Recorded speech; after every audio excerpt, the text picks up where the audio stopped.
Blog Talk Radio. Good day, Hempsters. This is your host, Tyler Hemp, with Hemp Aware Radio, coming at you from the west coast of California.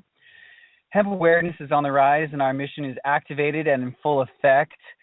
It's our honor and privilege to have a very special guest on today's Hempisode. It's our first show of the year, Hempy New Year. And since we just have about 30 minutes, we're going to get right into the essentials of running a successful hemp company. And since one of the longest used and biggest selling hemp products on the market is hemp fabrics and textiles, we're going to be getting into some specifics on the benefits and the value of hemp as a fabric and how it differs compared to other textiles. And we're also going to talk a little bit about what it takes to run a hemp company, what it takes to succeed and to continue. And so today's show is entitled Hemp Entrepreneurs Discuss Hemp Fabrics and Running a Company. So let's get to it. Welcome to the show, Larry. Thank you so much for joining us. It's a pleasure to have you on. Yeah, hi, Tyler. Thanks for having me on the show. Glad to be here. Awesome. Well, 30 minutes goes by pretty quick, so what I'd like to do is first talk to you about some general questions that I have. I've seen you in this hemp industry for, it's been over 2 decades. Is that right? Yeah, I've been involved in the hemp industry since 1990. It's about 24 years, and I've actually had my company since 1994, so that's about 20 years. Wow. So what are the top 3 important principles or foundational principles that you live by to have a successful company, whether it's hemp or any company? What are those principles for you? Right. Well, one principle, and it actually applies very well. I mean, it applies to everything, but more so for hemp, and that is you have to remain focused. I run into a lot of people that they hear hemp can make paper, fabric, oil, run into sludge and plastic, and you get people who want to kind of do it all. And really, these are all different sorts of companies, organizations, and ventures people can do. And it's better that you pick one that you really like, one that you may have a talent at, and focus on that and try to do it better than anybody else. So focus on one sort of service or product is probably the very first advice I'd give. The second one is you have to really try to save as much money as possible, especially when you're starting out. You have to really conserve so you can last longer and get to the point where you're bringing in an income that can sustain the business. So when I first started, I did things like I worked out of my apartment. Didn't buy a truck, but I would rent a truck or equipment when we needed it just during those times. My first warehouse was a self-storage unit. Things like that where you just really have to try to save money and, don't need to really, blow the bank right away when you begin to start a business. The third one I'd probably say is customer service, and that is when you're dealing with customers, you do have to be responsible, punctual, and responsive to their needs. You need to be able to return phone calls and emails as soon as you can, be able to give people explanations of things, and be able to solve any problems that come along. You always want to maintain a happy customer. An angry customer can really do a lot of damage to a business. So I would say those are some of the 3 principles that I'd highly recommend if you're starting a hemp business or any business for that matter. Very cool. So staying focused, really understand your niche or find something that you're really good at that you love doing. Number 2, make sure you're saving as much money as possible, whether it's working out of your own home or whether it's renting a truck, like you said, if you need to haul something big. And then the third principle you said was to make sure you have that customer service down, where you're doing the best to follow up in a timely manner, being punctual. And that's awesome. That's really helpful. So if other people, the people that are listening to this show, they're interested in getting into the hemp industry, what would you say that they would need to know before they get started about this specific industry? Well, one thing, probably the very first thing they should know is what are the local laws regarding hemp? Is hemp legal to grow in your area, especially if you plan to be a grower? For example, if you're living in Colorado, it's pretty free to grow hemp. Anyone can begin to grow hemp, any farmer anywhere. It's almost like the Wild West. If you're in a state like Kentucky, you can grow hemp, but you need to kind of do it through a university at this moment. Same thing with California. So you've got to know those local laws.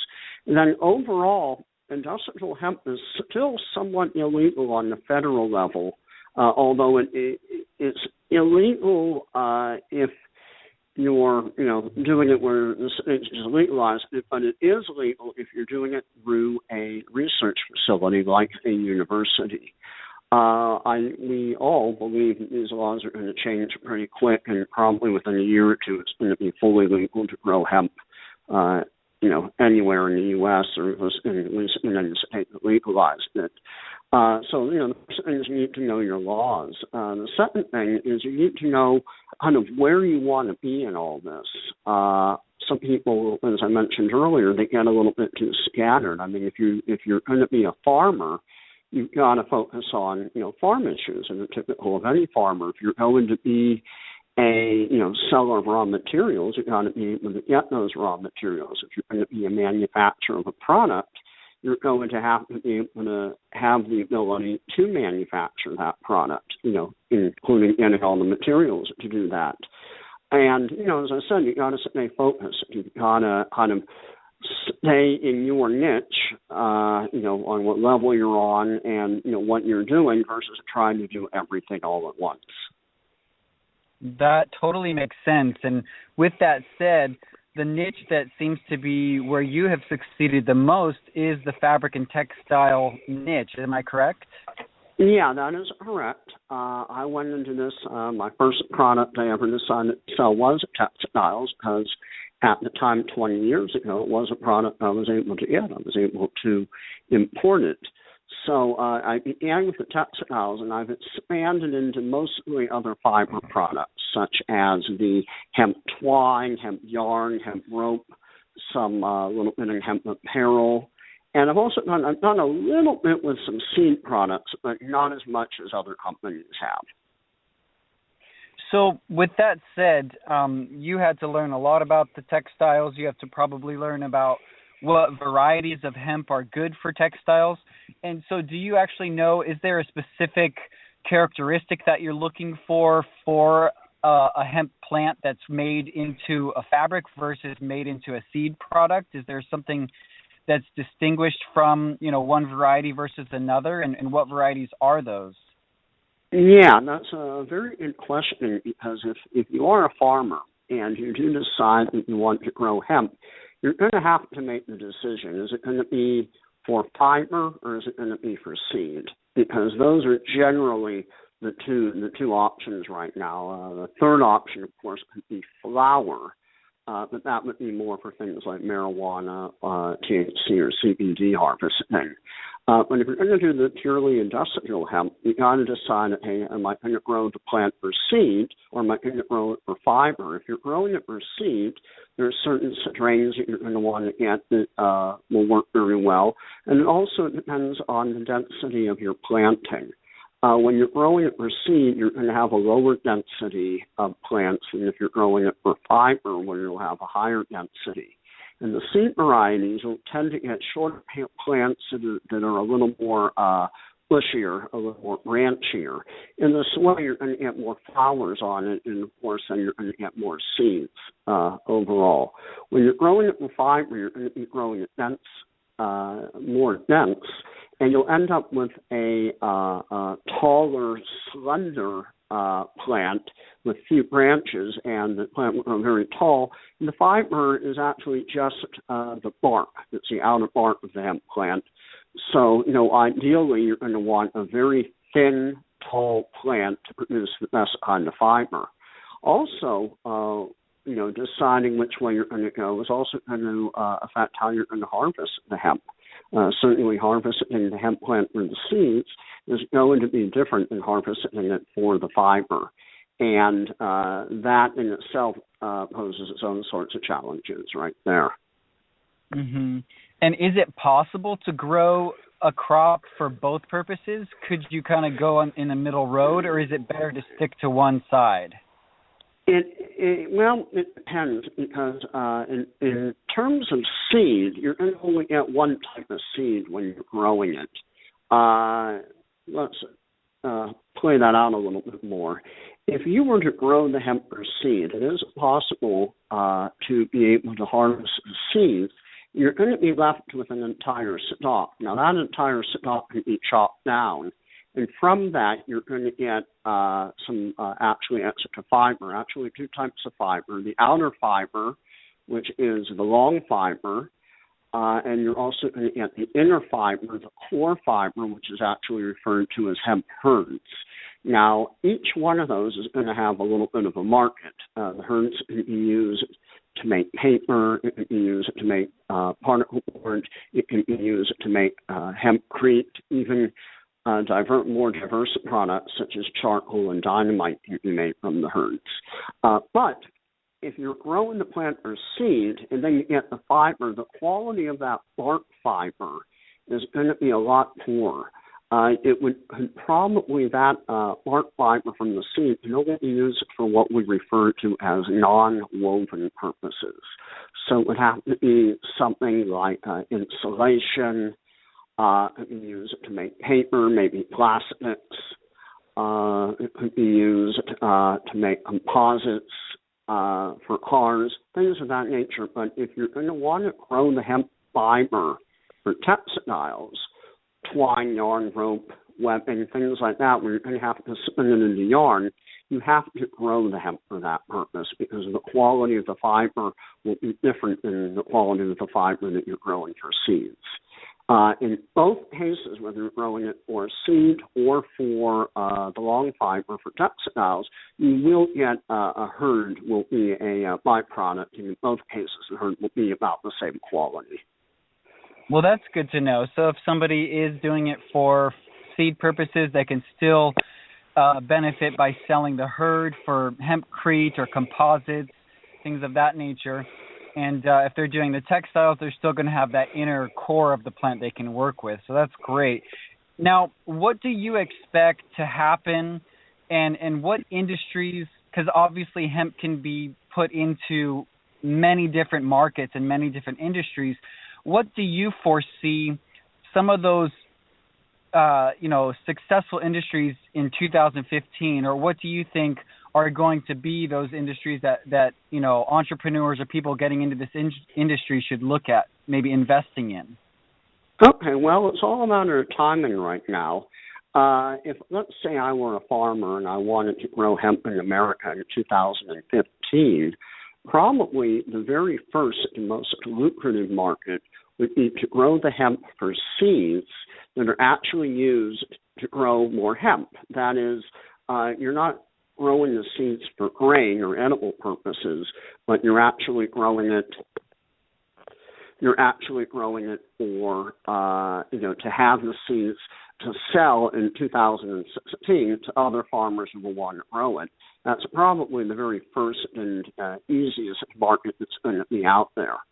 After that, then, would be growing the industrial hemp for seeds to be used as grain. There's already a market for the seed oil, the hemp protein powder, the hemp hearts, removing the shell from it, you'll get the hearts. All of those are right now, it's an existing market where we're getting most of our seeds from Canada. And American-grown hemp could supply that market. And also, the fact is that we have the equipment is necessary to harvest the hemp in that way, and they have the machinery to press the seeds for oil or to remove the shell or do any of the other sorts of things for that. The last market would probably be for fiber. And the interesting thing is the fiber is actually the most profitable part. If you grow a high-quality fiber, you'll get more per pound off of that than practically anything else from hemp. But you need, one, a very good quality market of fiber to be used for textiles, and you're going to have the means to remove the bark from the stalk of the plant. That's referred to as decortication. And we seem to be lacking decortication plants in North America at this time. So if hemp does, or when hemp becomes legal in the United States, do you feel that the cost of hemp fabrics will go down? Because that is one concern that many people have. It may. It's kind of weird what's going to happen. A number of people are hoping we'd actually make the textiles here, but America doesn't have much of a textile industry right now, and that would require millions of dollars of investment. What's more likely is we will plan to harvest the fiber here. As in America, we can probably grow the hemp, harvest the hemp, and collect the fiber cheaper than anywhere else in the world. That fiber then can be sent by boat, ocean freight, back to Asia, where it can easily be turned back into textiles, since we're already doing it at this moment. And that will probably be something that I'm going to try to pursue. The people in China are very happy. Yeah, well, the reason it will probably work is we're already, California and America, we grow cotton, that we do send back to Asia to be used into textiles, and organic cotton, things like that they don't have. There is a market for it, and my suppliers in China would love to use American-grown hemp. It's a very good marketing strategy. And we believe by having it done in America, it will be able to be, the price will go down, we'll be able to make it at less of a cost, and it will be American-made hemp. That's great. That's awesome. So are hemp textiles superior to other textiles such as cotton or flax or wool or synthetic fibers? And if so, why? Sometimes if we're just talking about quality characteristics, I would not say that hemp is necessarily superior or inferior to other products like cotton or flax. It's just a little different. Each fiber has its own unique properties, and each one will excel in certain areas that reflect those properties. For example, hemp is one of the strongest of all natural fibers. It's much stronger than cotton. And it also has a very low percent elongation. That means it won't stretch at all when you pull on it. So those are really good properties. Strength and low stretch are excellent for fabrics that can be used for upholstery. So in that property, in that area, hemp is actually better than cotton. On the other hand, cotton fibers tend to be a little bit finer. They're a little stretchier, have a little more grip to them. So you're able to get usually slightly softer fabrics right now from cotton that are a little more, it's easier to make knits and stretch fabrics out of cotton, where they seem to be able to do a little bit better than hemp. Although, as we move on technology-wise, we are able to improve on the hemp and blend hemp with other fibers, such as cotton, such as recycled poly, where we can get some of the characteristics we need and still incorporate the beneficial properties of hemp. On the other hand, when you're talking about growing hemp, its impact on the environment, hemp does have a much lower impact than cotton, which does require quite a few pesticides, water, and fertilizer. Hemp does not require as much as cotton does. Plus, you get probably about double the amount of fiber per acre from hemp than you do from cotton. Interesting. Okay, so there are benefits and drawbacks to each fiber in and of itself. But some of the main benefits of the hemp textiles is its strength, is its durability, and like you said, into the future we'll be able to process it more so that we can have more variety as far as texture and feel of the hemp. So what are some of your favorite ways to use hemp fabrics, and what are some of the ways that are being used in the industry? All right. Well, because hemp has some unique properties, we're finding that it's able to get into some niche markets, even ones that I had not anticipated. For example, hemp is extremely absorbent and has antimicrobial properties, and is also strong. So these qualities make it actually a really good fabric for a reusable diaper. So a huge market that we have right now is the reusable diaper industry, and it's these companies that are making it from hemp to take advantage of these particular properties. One favorite of mine, we have been able to, with advanced technology, we have been able to take 100% hemp and turn it into a jersey fabric. And the jersey fabric is what is used to make T-shirts. So when we take 100% hemp and make a T-shirt, it's very unique and slightly different from a cotton T-shirt. What you get is a T-shirt that is actually cooler to the touch, a little more breathable, actually more comfortable, and actually has a little bit of a silky feel. It's quite unique, and you get, it's like not quite really what people think of a T-shirt. It's its own unique sort of shirt, like a T-shirt made from 100% hemp, and that one is one of my favorites. Nice. So you're getting that organic feel, and it drapes over the body nicely, but it looks clean and professional. So if companies out there are currently utilizing textiles but non-hemp textiles and they want to start switching over to hemp, what would be the easiest way for them to start experimenting with hemp? How could they get access to it? Well, a couple of things. One, look at the fabrics they're using, and then would approach a company like mine and see what fabrics we have that are similar to what they're currently using, whether it's a jersey for T-shirts or maybe a denim for jeans, or a nice plain fabric or button-down men's shirt or a woman's blouse. We now can make all of those different types of fabrics with hemp or hemp-blended yarns. And it's no problem. Our company, we have no minimum order, so people can just order samples of our fabric, see how well it works, see if they like it, and if it works, we can certainly handle the production orders as well. And not hard at all for people to incorporate hemp in their lines. Very cool. And so I know you already mentioned a couple of the challenges, but what would be a couple more challenges with hemp fabrics that companies might encounter if they start utilizing hemp fabrics in their product line? Okay, well, probably the biggest one, the most obvious, is a matter of price. A lot of people don't know it, but things like polyester actually come from petroleum, and with the cost of petroleum being low, these particular fabrics are very low cost. Cotton is actually a subsidized crop. The government actually pays farmers to grow cotton. That tends to keep those prices low. So when we compare, subsidized crops or subsidized fabrics with hemp, which is not subsidized and illegal to grow, we have to import it. The hemp tends to be a little bit more money. Not a huge amount. We are able to get some lower price fabrics, but usually the biggest diversion we've had from day one is people are a little unhappy that they have to maybe pay a little bit more for the hemp. So that's probably one of the biggest issues we run into.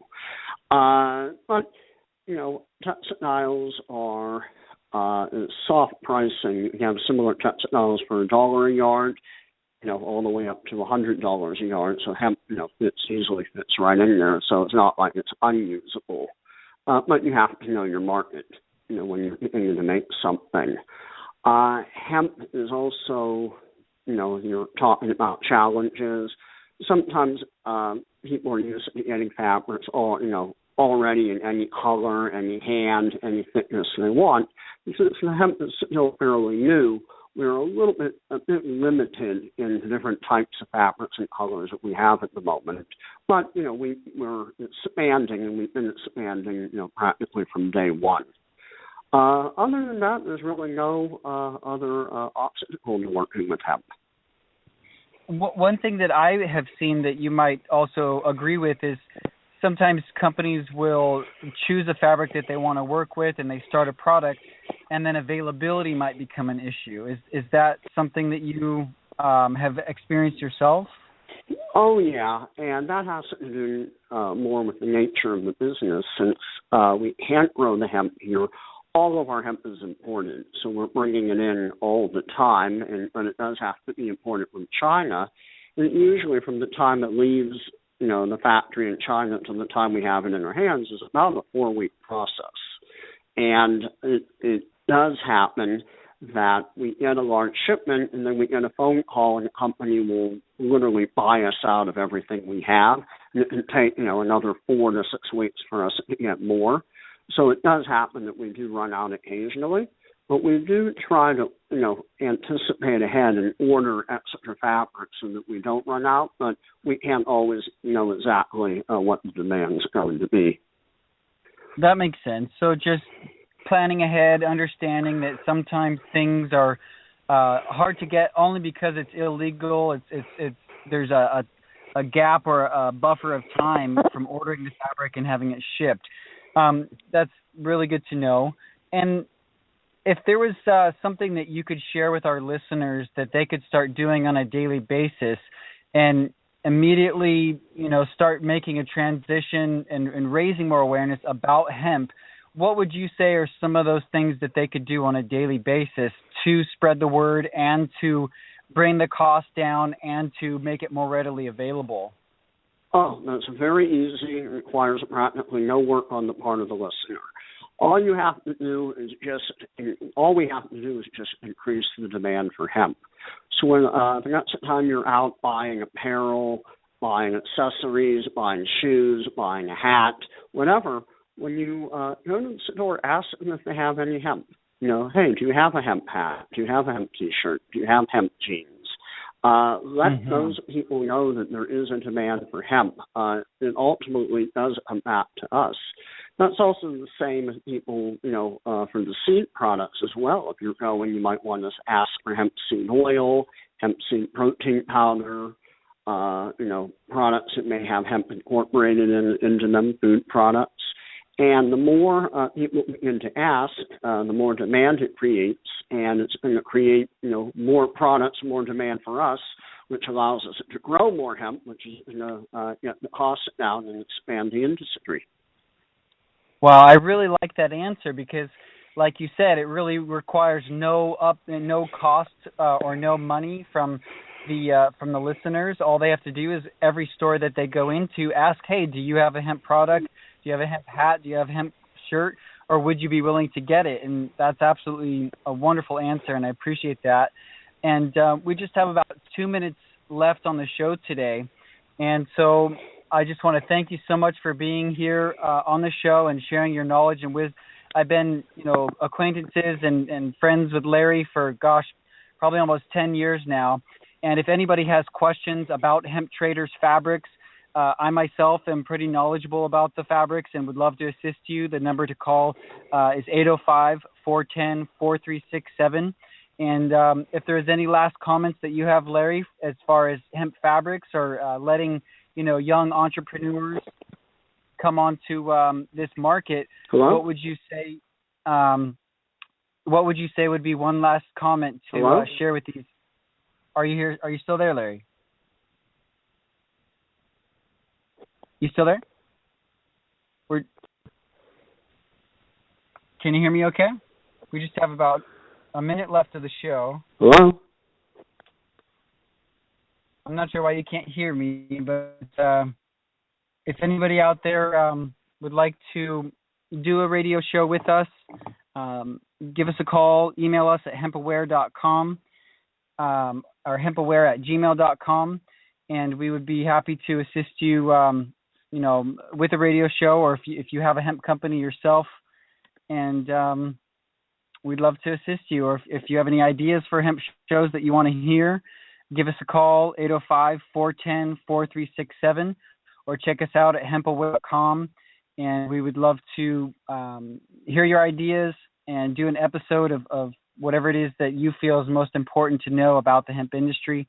So thanks again so much for being on the show today, Larry, and we look forward to empowering your universe. Have a wonderful day.